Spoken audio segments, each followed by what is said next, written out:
You and the private jet passenger step onto the same tarmac, same runway, same sky, but the airline already decided who you are before you opened your mouth. There is a number the system assigns to your boarding pass. It is not printed anywhere you can see. But every counter, every gate, every flight attendant reads that number before they look at your face. Today, I am going to show you what each level of that number means, how the airline changes its behavior at every tier, and at what point exactly the treatment stops being about transportation and starts being about who you are. From the passenger the airline wishes did not exist, to the passenger it picks up by car at the front door. 6 levels. Watch where you stop. The axis is simple: what you pay for the seat. A round-trip international flight in economy averages $868. Business class, $4,227. First class crosses $4,300 and can reach $30,000 or more. According to KAYAK data from 2026, the gap between the cheapest and the most expensive seat on the same plane can be 10 times the price. But the gap in treatment is not proportional, it is exponential. Every time the number climbs a tier, the airline puts on a different face. And at the back of the plane, where the number starts, it barely looks at you. The number starts here. Red. Invisible. Basic economy. The cheapest ticket the airline sells, and the one it most wants you to avoid buying. Since December 2025, American Airlines decided that passengers in this tier earn 0 miles, not reduced miles, zero loyalty points.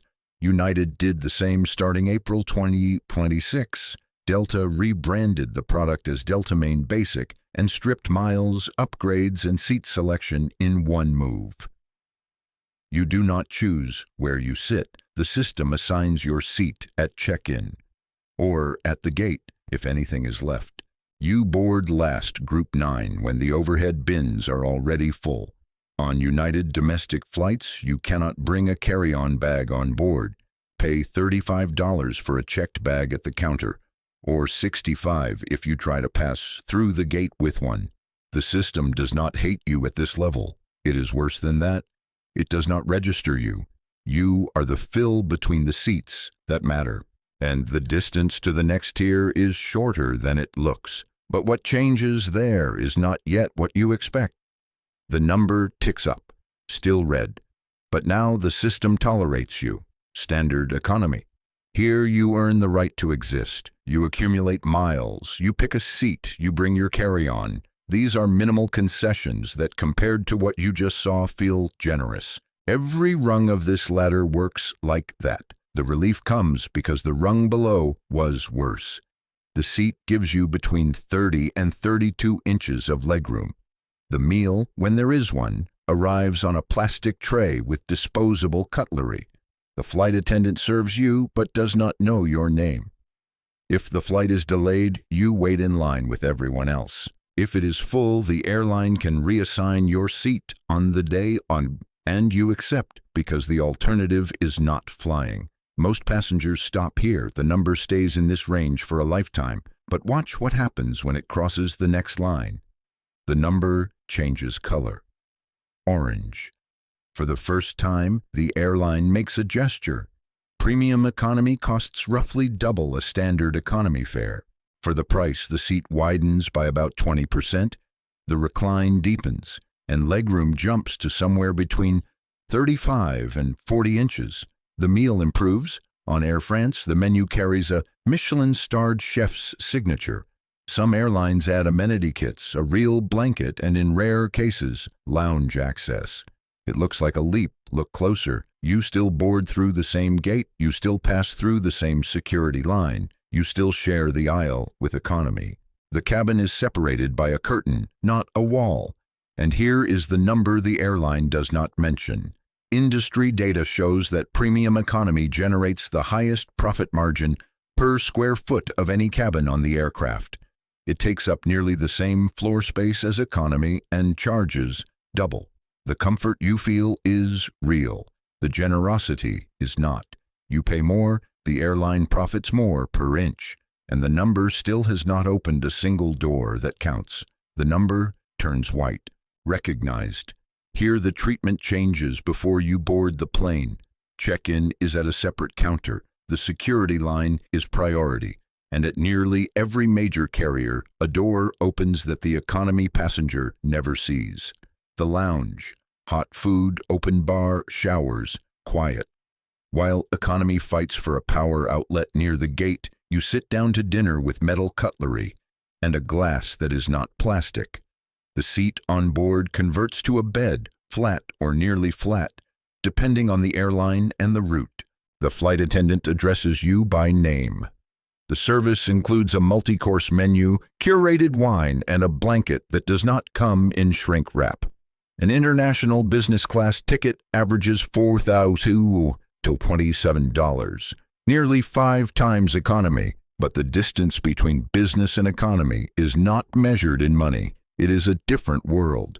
Here, the system decides you deserve to be treated as an individual, not as volume. And still, there is a door that business does not open. The number rises to silver. Courted, international first class begins where business ends, and continues to a place most people cannot picture. At Emirates, a chauffeur picks you up by car at your home, in 79 cities around the world. Before you set foot in the airport, the airline has already sent someone to your door. At the terminal, check-in is private. At Air France, the La Première passenger is received in a closed vestibule. An attendant handles passport and luggage while you wait seated. Then an escort to the exclusive lounge, with a restaurant by Chef Alain Ducasse, a Sicily spa offering a 30-minute treatment, and private suites of nearly 500 square feet. When the flight is ready, a Porsche Cayenne drives you from the lounge to the stairs of the aircraft. On board, suites with doors that close, a shower at 40,000 feet. At Etihad, an option called the Residence occupies 3 rooms on the upper deck of the A380, a living room, a bedroom with a double bed, and a private bathroom. The personal butler was trained at the Savoy in London. The round-trip price can reach $25,000. At this tier, the airline does not attend to you, it serves you, but there is a level where it disappears entirely. The number is gold, sovereign, private jet. Here there is no airline, no lounge, no line, no gate. You arrive at a private terminal called an FBO, a separate building from the commercial airport.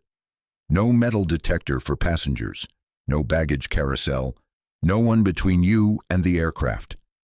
In 2026, the cost per flight hour ranges from $2,000 on a turboprop to over $14,000 on a long-range jet. A Gulfstream G650 runs above $12,000 an hour. A one-way flight from New York to Miami on a light jet costs between $12,000 and $16,000.